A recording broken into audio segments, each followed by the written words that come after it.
Hai, Assalamualaikum warahmatullahi wabarakatuh dan selamat sejahtera semua. Jumpa lagi kita hari ini untuk kita sambung membincangkan buku teks tahun 4 KSSR Semakan. Okey, sains. Okey. Hari ini kita berada pada buku surat 139 iaitu kita berbincang berkenaan dengan refleksi minda, iaitu kita reflect baliklah apa yang telah kita belajar. Selepas itu kita akan jawab soalan-soalan dalam soalan uji minda, insya-Allah lah kalau sempat. Jom kita tengok. Jadi kita mulakan dengan yang pertama, refleksi minda. Tenaga ialah keupayaan melakukan kerja. Maksudnya tenaga ni adalah keupayaan kita untuk lakukan kerja lah. Tak ada tenaga tak boleh buat kerja, kan?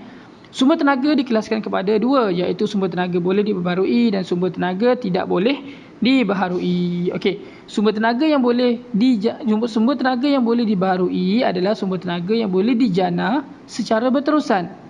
Manakala sumber tenaga yang tidak boleh dibarui adalah sumber tenaga yang terhad dan tidak boleh dijana semula. Okey, maksudnya kalau boleh dibarui ini dia memang sentiasa ada. Kalau nak tahu macam mana dia sentiasa ada, contohnya adalah matahari. Matahari hari-hari ada. Ombak pun sentiasa ada. Air pun lagilah banyak kat dunia ni, kan. Angin pun sentiasa ada. Biojisim tu pun sentiasa ada. Manakala yang nak ingat senanglah kalau kita duduk tepi pantai. Ingat benda tu je lah. Tepi pantai apa yang kita nampak? Okey, sumber tenaga yang tidak boleh dibarui maksudnya dia terhad. Okey, dia satu hari nanti dia akan habis. Yang pertama adalah arang batu. Okey, bahan fosil lah seperti arang batu, gas asli dan juga petroleum lah. Okey, mana kita gunakan untuk bawa kereta, untuk masak semua tu, dia satu hari nanti dia akan habis tau. Dan seterusnya adalah bahan nuklear iaitu uranium lah. Ini contoh-contoh bahan yang tidak boleh dibaharui. Okey. Okey, seterusnya. 3. Bentuk-bentuk tenaga ialah tenaga suria, tenaga haba, tenaga cahaya, tenaga bunyi, tenaga elektrik, tenaga kimia, tenaga kinetik, tenaga keupayaan dan tenaga nuklear. Tenaga tidak boleh dicipta atau dimusnahkan, tetapi tenaga ni boleh berubah bentuk. Maksudnya kita tak boleh nak cipta tenaga, kita tak boleh nak musnahkan, dia cuma boleh berubah-ubah je. Contohnya, perubahan tenaga semasa kita kayuh basikal. Jadi tenaga kimia iaitu makanan yang kita makan, kita dapat tenaga, kan. Kemudian kita kayuh basikal jadi kepada tenaga kinetik lah. Kinetik tu kan bergerak. Itu contoh. Dia ubah tenaga. Bukannya kita, alamak tenaga aku dah hilang, dah terhapus lah aku makan ni, lepas tu aku dah hilang tenaga. Tak, bukan hilang, tapi tenaga awak berubah kepada tenaga kinetik yang bergerak tadi. Kemudian yang kelima, kepentingan penggunaan sumber tenaga secara berhemat adalah, ingat hemat lain, hemah lain. Ini berhemat. Berhemat ni berjimat, cermat. Okay. A. Untuk mengelakkan pembaziran tenaga. B. Untuk mengurangkan pencemaran alam sekitar. Jadi bila kita kurang guna tenaga, yang contohnya kita kurang guna petroleum, tak payah bawa kereta, kita naik je train, kereta api yang sekarang elektrik, kan. Kalau kat bandar. Jadi kita dapat kurangkan penggunaan petrol. Petrol tu pembaziran tenaga banyak sebab pakai minyak. Minyak akan habis satu hari nanti sebab dia tak boleh dibarui. Dalam masa yang sama, kita tak pakai minyak, kita dah untung. Lepas tu kita dapat kurangkan pencemaran alam sekitar. Kerana kalau kita biar kita pakai minyak naik kereta hari-hari, kita akan melepaskan gas-gas karbon monoksida dan sebagainya, gas-gas beracun, kan. Dekat dalam kereta tu kalau enjin belakang dia kan keluar asap, kan. Lagilah kalau kita naik lori, kita bawa diesel, kan, lagilah dia punya gas-gas dia, asap dia lagi tebal. Okey, itu adalah secara keseluruhan berkenaan dengan bab refleksi minda sumber tenaga lah. Jom kita pergi kepada muka surat seterusnya, 140, uji minda. Jom kita try jawab.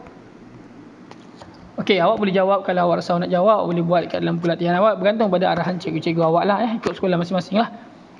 Okey, jawapan yang saya beri ni tak semestinya betul, tapi saya rasa ini adalah yang betul bagi pihak saya lah.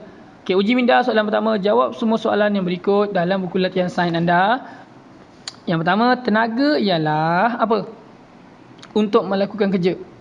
Keupayaan lah, kebolehan kita, keupayaan kita nak buat ni. Jadi tenaga ialah keupayaan untuk melakukan kerja. Okey, keupayaan untuk melakukan kerja. 2. Nyatakan perubahan bentuk tenaga yang terlibat bagi setiap situasi di bawah. Perubahan tenaga. Okey. Yang pertama, mula-mula dia tarik, lepas tu dia lepas. Masa dia tarik tu tenaga keupayaan tertahan, kan. Jadi namanya tenaga keupayaan. Lepas tu bila kita lepas je, tenaga kinetik, kan, sebab dia zoom, kan, dia macam dia patah balik, jadi dia bergerak mengecil, tenaga kinetik. Ini sebenarnya tenaga keupayaan kenyal lah, tapi kalau dalam konteks kita nak tahu perubahan tenaga keupayaan dan tenaga kinetik. terlepas. Bila kita lepas, dia akan mengecil balik kan. Okay, jadi tenaga keupayaan, anak panah, tenaga kinetik. Yang B, yang kedua, kita ada bahan kimia, gas kat dalam tu. Kita hidupkan, api keluar. Api tu keluarkan cahaya tak? Keluarkan cahaya. Dan panas tak dia? Panas. Jadi jawapan dia tenaga, sekejap alamak, silap. Sebentar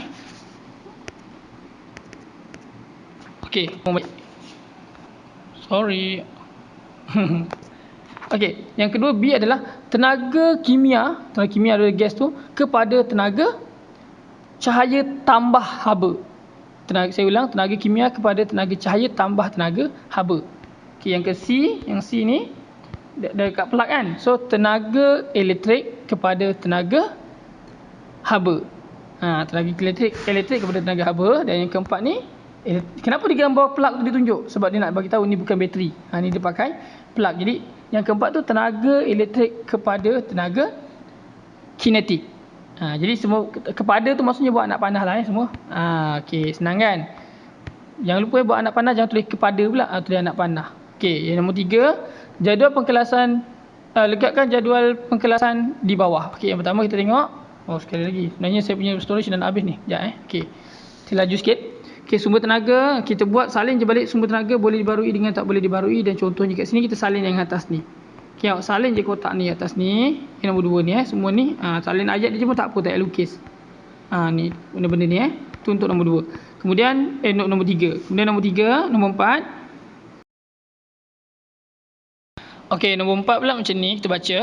Gambar di bawah menunjukkan perubahan bentuk tenaga bagi penggunaan telefon bimbit. Nampak ni, dicas, lepas tu dia telefon, lepas tu dia main, lepas tu bateri habis kan.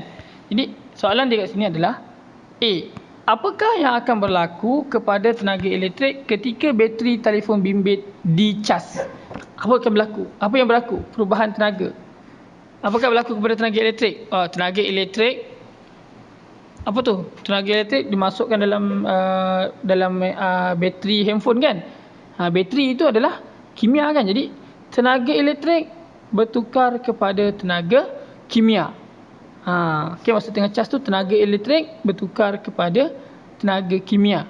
Okey, kemudian B, kenapa telefon bimbit perlu dicas semula? Kenapa bateri telefon bimbit perlu dicas semula? Kenapa agaknya? Kerana tenaga kimia sudah, ataupun kerana tenaga sudah dipindahkan kepada bentuk lain. Kerana tenaga kimia pada handphone, saya ulang kerana tenaga kimia pada telefon bimbit telah bertukar kepada bentuk lain. Bentuk apa? Bentuk ni lah, yang bentuk bunyi kan, dia telefon tu kan. Lepas tu bentuk cahaya dikeluarkan main handphone, main game tu kan, bentuk bunyi, bentuk cahaya lah. Okey.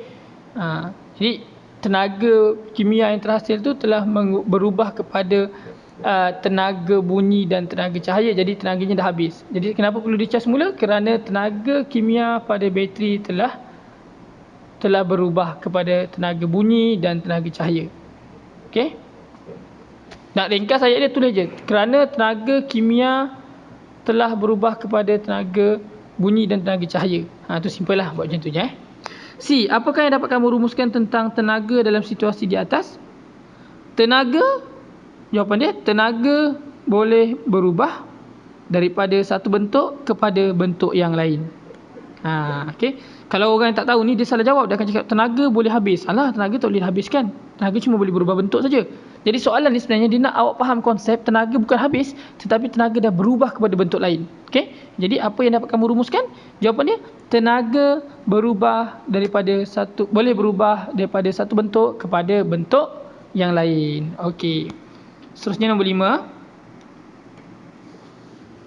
Baca pernyataan di bawah. Kita banyak menggunakan sumber tenaga yang tidak boleh dibarui seperti petroleum dan gas asli, sedangkan sumber tenaga tersebut semakin berkurang. Kan? Betul juga kan? Kan boleh naik kereta elektrik, kenapa nak pakai kereta minyak? Itulah contohnya. Jadi berdasarkan pernyataan di atas, huraikan cara menggunakan sumber tenaga tersebut dengan berhemat. Ingat serta nyatakan kepentingannya.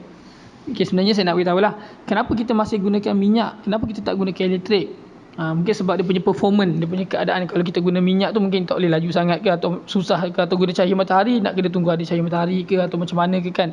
Dan tenaga yang dihasilkan sikit pula, aku tak boleh nak menggerakkan kereta dengan laju ke. Mungkin lah, kemungkinan dia mungkin berlaku macam tu. Kalau kita letak minyak, kalau kita guna tenaga petrol, kita dapat performance yang lebih lah. Maksudnya terus dia tukar kepada tenaga kinetik. Penghasilan dia terus padu lah. Taklah macam tak membazir tenaga sangat. Tapi masalahnya tenaga-tenaga tu semua akan habis satu hari nanti. Sebab itulah nak tak nak kita kena ubah kepada elektrik ataupun solar kan.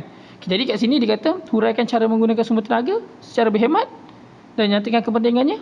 Jadi cara dia cuma cakap pasal, sebab dia cerita pasal banyak sumber tenaga kan, jawab cerita pasal macam ni lah. Tanya berkenaan pasal kereta lah. Jadi kalau saya jawab macam ni. Contoh penggunaan tenaga secara berhemat ialah menggunakan kereta ataupun okey. Contoh menggunakan tenaga secara berhemat ialah menggunakan kenderaan awam. Menggunakan kenderaan awam. Kenderaan awam tu apa? Macam kereta lah kan. Bukan, kenderaan awam tu macam naik teksi ke, naik bas ke. Kenapa? Sebab bila kita guna kenderaan awam, kita akan kurang. Contohnya kalau kita akan kurang guna kereta. Contohnya kalau kita nak pergi kerja, kita naik bas. Bas tu boleh muat 40 orang contohnya. Kita masuk 40 orang dalam bas. So, tenaga yang terbazir tu ataupun tenaga yang digunakan untuk mengisi minyak bas saja. Kereta kita tak isi minyak. Kereta orang lain 40 orang tak payah isi minyak. Bayangkan kalau 40 orang tu semua naik motor dan naik kereta, tak ke banyak tenaga petroleum yang digunakan ataupun tenaga yang tidak boleh dibarui itu. Jadi kalau semua kita naik bas, naik kenderaan awam, maka dapat kurangkan 40 kereta. Satu bas je yang bergerak. Nampak? Okey, satu lagi. Contohnya apa lagi? Okay, kita berkongsi kenderaan. Kita dah satu rumah. Contohnya cikgu awak satu rumah, 3 cikgu, tiga-tiga pergi sekolah yang sama. Semua nak naik kereta sendiri contohnya kan. Jadi tiga-tiga tu membazir dengan tenaga sendiri. Apa kata naik bertiga satu kereta? Macam itulah. Jadi jimat sikit. Itu namanya menggunakan tenaga secara berhemat. Tenaga pun tak terbazir, duit minyak pun boleh tong-tong. Kan, itu contohlah. Itu saya cerita sajalah untuk nombor 5 ni. Jadi awak boleh bagi contoh-contoh yang lain. Okey, jadi saya rasa sampai situ saja, sampai muka surat 140 saja hari ini. Okey, pada kelas akan datang, video akan datang, saya akan kongsikan apakah tajuk baru kita, iaitu unit yang ke-8, sifat pasal bahan lah. Pasal bahan, apa nak kita cerita pasal bahan ni? Sifat ke apa ke? Tak sabar kalau nak tahu. Kalau nak tahu, tak sabar sangat, tunggu video saya seterusnya. Okey, nantikan video saya terbaru. Assalamualaikum dan selamat sejahtera. Jumpa lagi.